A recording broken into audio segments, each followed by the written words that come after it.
ফসল ভাই চলো নামাজে যাই। আমি নামাজ পড়বো না, আমার নামাজ ভালো লাগে না। যা ভাই তুই যাই। ফয়সল চল, একটা পার্টি আছে, পার্টির চল। কি পার্টি বেটা? ফুলাফান হইব নি? পোলাপান আছে, চল। আরে ওনাকে তো বলছিলাম নামাজে আসার কথা, উনি আসলে না, চলে যাচ্ছে অন্য জায়গায়। হে আল্লাহ, তুমি আমার ভাই বন্ধুদেরকে হেদায়েত দান করো, তাদেরকে দিনের পথে আনো, আমিন। কি রে জয়দি আজ খাইতেছে না? বলছিল না একটা পার্টি আছে। এই ছেলে, আরে কি আপনি? কিরে তোর কি শুধু খারাপ কাজে যেতে মন চায়? তোর কি নামাজ পড়তে মন চায় না? বন্ধুদের সাথে ঘুরে বেড়াস খারাপ কাজে, এবার কি চিন্তা করছিস মরণের পর তোর কি হবে? বলে গেছিস তুই যে একজন মুসলমান, আল্লাহ পাঠিয়েছে তোকে ইবাদতের জন্য। তুই কি করাস? খারাপ কাজ করে বেড়াস, থেকে তুই ভালো কাজ করিস, বুঝছস? আরে উনি তো সব সত্য কথাই বলছে, আমি তো ভুলে গেছিলাম আমি যে একজন মুসলমান। কিরে কই যেতে?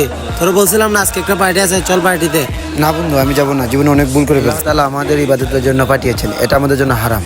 ঠিকই বলছিস বন্ধু, আমিও জীবনে অনেক পাপ করে ফেলছি। আচ্ছা চল, আমিও নামাজে যাবো। চ্যানেলটা সাবস্ক্রাইব করে দিবেন।